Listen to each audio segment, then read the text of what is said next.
us this day our daily bread. So we're going to combine all of this, and we're going to have communion as well today. So we can focus thing. All right. So why that one line, give us this day our daily bread? Why does that, what are we asking for?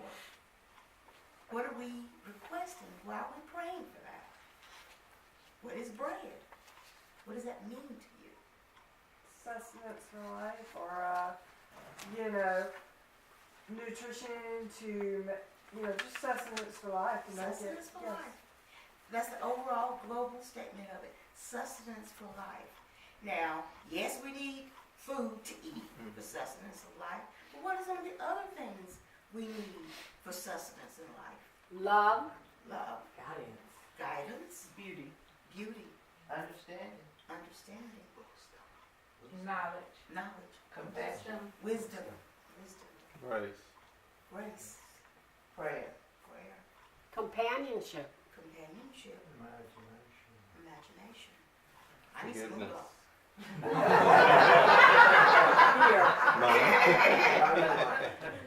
But those things that sustain us in life are what we are affirming at that point. And we're requesting. But the bread of life is an integral part of the communion service.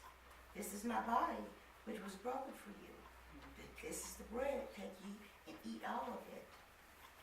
How do those two things merge? We're talking about bread. In the Lord's Prayer, the model prayer, we're asking for the bread for today. When we're doing communion, he says, as often as you do this in remembrance of me. And he's saying, this represents my body. This is the bread which represents my body. Both those sentences have the word bread in them. What's that connecting point for that bread? It's everything. It's everything. It's all. It's us taking into us that remembrance of the wholeness, of the completeness, of us having all of those things we said that we need for sustaining life. And it's not just, what do I need to get by? Many of us have lived our lives a lot of times in just trying to make ends meet. Just trying to get through another day. Living from paycheck to paycheck. But that's not what he's asked. He says he gives us life and have it abundantly and more abundantly. So this bread is saying it's the fullness of all of that. We're affirming in ourselves, in our daily life, in our daily walk, in our daily communication within ourselves, that we got it. We got it. Sometimes we need a mental nudge to remember that. Sometimes we need a swift kick in the posterior to remember that. But whatever it takes, that's what that's there to say. This is a physical semblance of it, but it's a mental process. It's a spiritual awakening. It's being reborn, resurrected to our wholeness. The truth and the knowledge of who we are, what we are, and what we're here to be.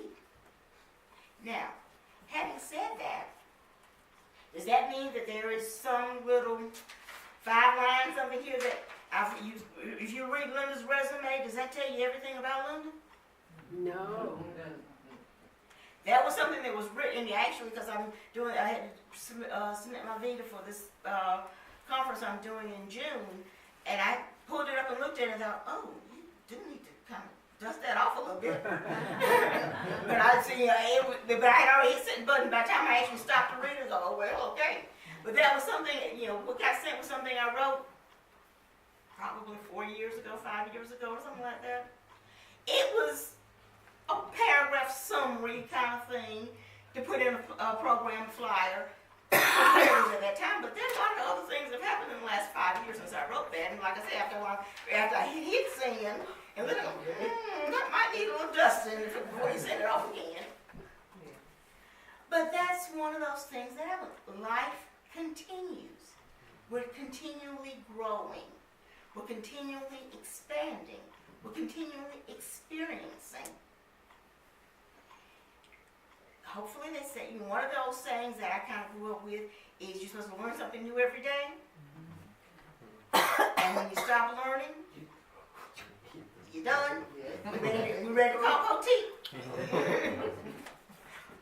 Funeral for those of you who remember that. And so one of those, that's that process, we're ever evolving. We're becoming who we are. More and more of it's showing, more of it, we're learning more of it. We're peeling off those layers of that onion of who our soul and who we are. We're a flower blooming. I have as one of my guests today, Rainbow Betty, who's from Hawaii. And said here is beautiful. And last night when we went to dinner, she was showing me all these pictures, and she's visiting her mother in Alabama. She was taking these pictures in her mother's yard of all the flowers. And I said, y'all know me. Outdoors is what I have to get between my car and the house. But because she made some comment when she got to the house, oh, your honeysuckle was blooming like my mom's honeysuckle. And I just started thinking, oh yeah, he didn't cut all those down when he was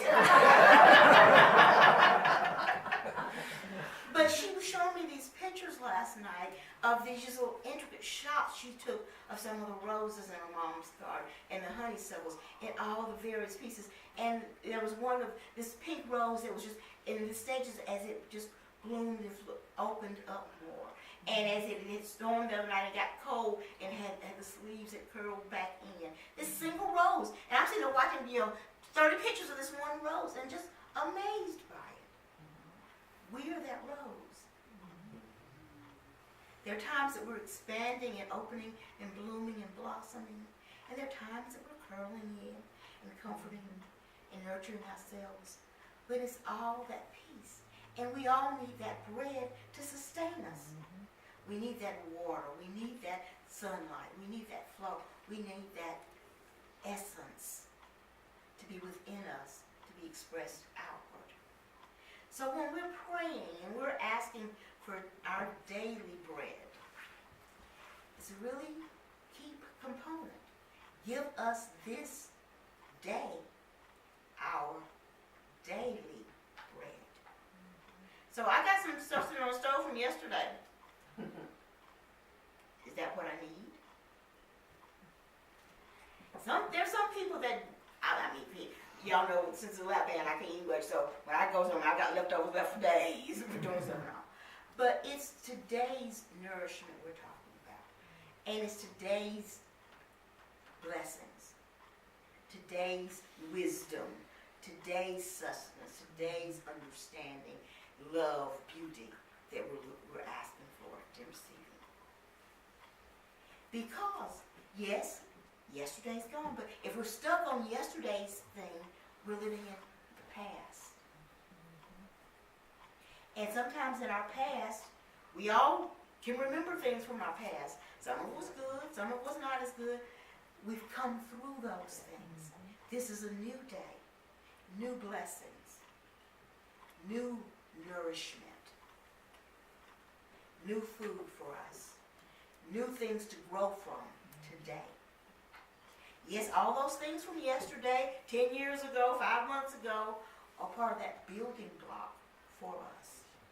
But we've got to take it now, today, and use it today's growth. One of the things that, that when I was still doing therapy and working with clients, we would talk about things that have happened, crises or situations that my clients have come through, and sometime later they would come back and say, that same stuff's coming up again. It may be the same story from whenever before that we're looking at, but hopefully we've got new eyes today to look at it and to see it in a different light, See it in the wisdom, the light, the love, the peace that we have today. When we were going through it, it was one thing. We obviously lived through it. It did not kill us. We are here. Did we learn something from it? And as we move distance from it, are we able to see it in a new light? Are we able to bring light to that? Healing to that? Are we able to see it in love? Are we able to see God in it? That's today's bread.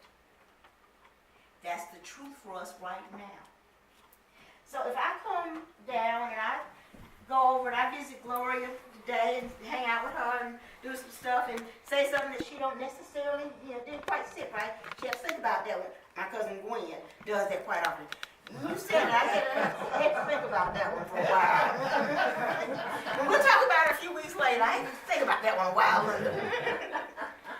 But once you think about that one for a while, can you see it? Y'all know my challenge, my goal to myself is to see Hitler as my brother. And we're still working on that. But that's one of those things that's, can I now see through Christ eyes? Can I see this situation, this person, me, myself, my own thoughts, all the stuff that goes through from here to here on a daily basis? Can I see it in the light of love? Can I see it in the light of peace? Can I be born again from that situation, from that presence? And can I be resurrected into my higher self, my higher consciousness? Can I rise up, rise out of those things that were killing me? That death toll. That things that weighed my heart down, weighed my mind down, weighed my soul down. I'm being resurrected. I'm now light and life. Can I see that? Even with the stonings, the ridicule, the whatever's has happened that was killing me, do I now have power over it? I've conquered death. The grave can no longer hold me. The grave that I built, dug for myself. Put myself in, shovel the dirt back over myself. And we do that sometimes. At least I do that sometimes. I don't know. Can I crawl up out of that grave? Can I be resurrected from it? And be whole. Let's think about some of those things that going into that death process. The sad, Good Friday is the time that a lot of churches have service, and we do the 7 last sayings of Christ. And what those things mean, and how those things play in our lives. And I wanted to talk about that for a moment, just even in this process. Because before we can get over something, we sometimes have to go through it. And so that going through process sometimes is a challenge for some of us. Sometimes, and some things we can kind of wade on through. Other things, we get stuck there sometimes. So think about, this is, last Sunday was Palm Sunday. It was Hosanna, Hosanna, oh God, new boy in town. We're going to have a party now. By Friday, it was like killing. And ain't no part of this, not even. Now, have you experienced some of those things in your life you thought, ooh, ooh, ooh, ooh. And then you get a hold and go,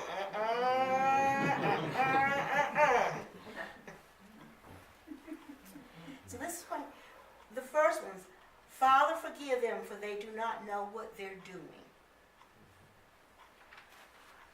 Everybody in this room know what you're doing all the time? So that forgiveness piece is first and foremost for you. I was dumb as all get out in that move. I'm sorry, Linda, you did that to yourself, but okay. I forgive you. Give yourself credit. We're going to make it through this. Okay? Truly, I tell you, today you will be with me in paradise. This was something said to one of the folks on the cross behind the thief on the side of him. Now, have we stolen some stuff from ourselves sometimes? Have we robbed us from our own goods sometimes? Money management class, there's this line that says, debt is stealing is borrowing from your future. Is stealing from your future. Any of us been stealing from our future? So, we are thieves in our own lives. Today you will be with me in paradise. What? How is that reconciled? I want to read you. There were a couple more copies of the Lord's Prayer thing out there, but there was one line in this thing that I wanted to kind of share with you that he said.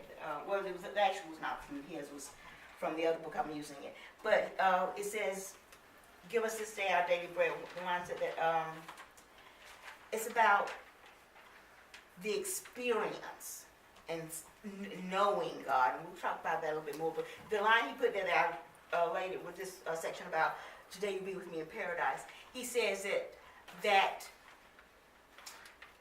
knowing, that experience, that aha moment, that enlightenment at 1 o'clock tomorrow, sometimes comes like a thief in the night. It just kind of, So that's that thief we've stolen, but that without us being aware sometimes, we can just have that light bulb come on.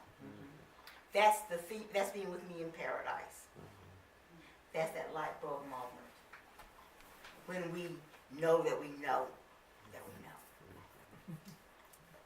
We've been giving lip service sometimes. We've been thinking, we've been hoping, we've been praying. Now we simply are. That's with me in paradise. He said to his mother, "Woman, here is your son." Then he said to the disciple, "Here is your mother." Like to like. Gathering like to like. Bonding in love. Bonding with support. We know we're kind of a weird, unique group here. Many other churches have many things to say about them, kind of the wacky folks over there on Hugh Road. But we bond like to like. And we support each other and in love. And teaching truth as demonstrated by Jesus Christ. We do that in a very unique, supportive manner. And we find that when we try, we don't necessarily fit in those other congregations as well. Because our brains are not there, our hearts are not on tune. We can see, we can take the good from what they're saying, but it's not home to us. You know, there's no place like home. And home is not necessarily an address somewhere or a way mom there. It's where that place that your heart feels at peace. And so you're gathering together. We have our family of birth and of blood, and we have our family of heart. And that's gathering that family of heart. That is that supportive network for ourselves. My God, why have you forsaken me?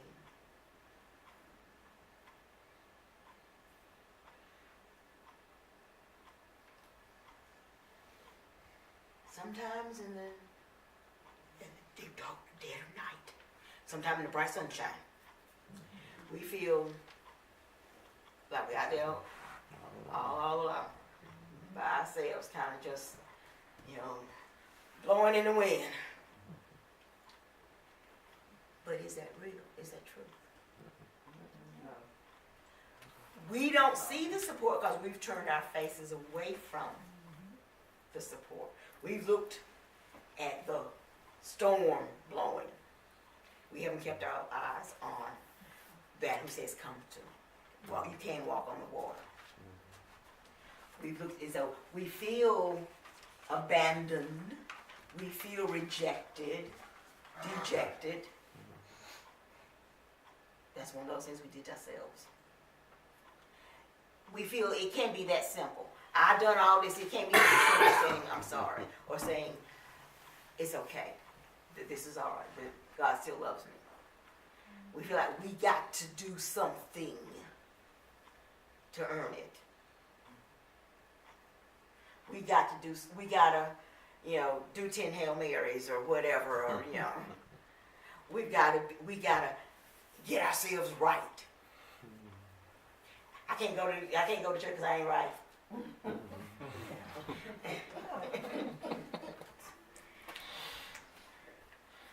we do and say those things.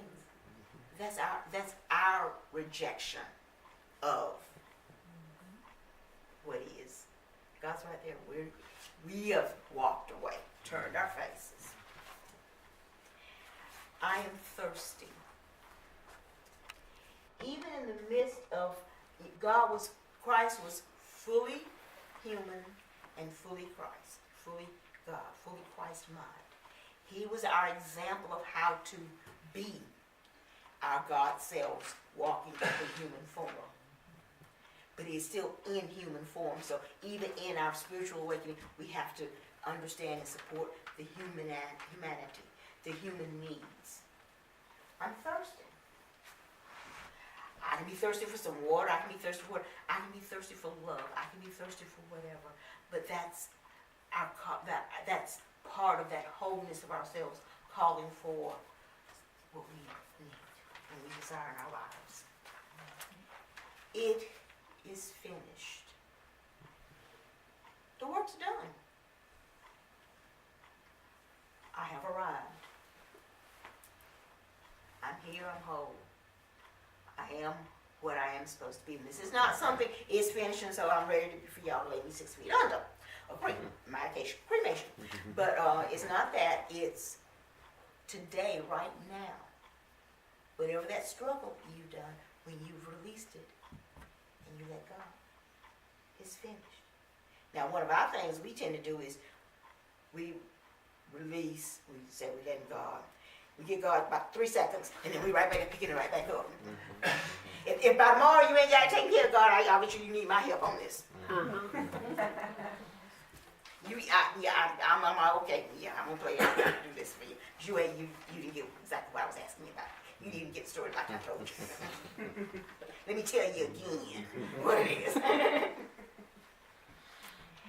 Father, into your hands I commit my spirit.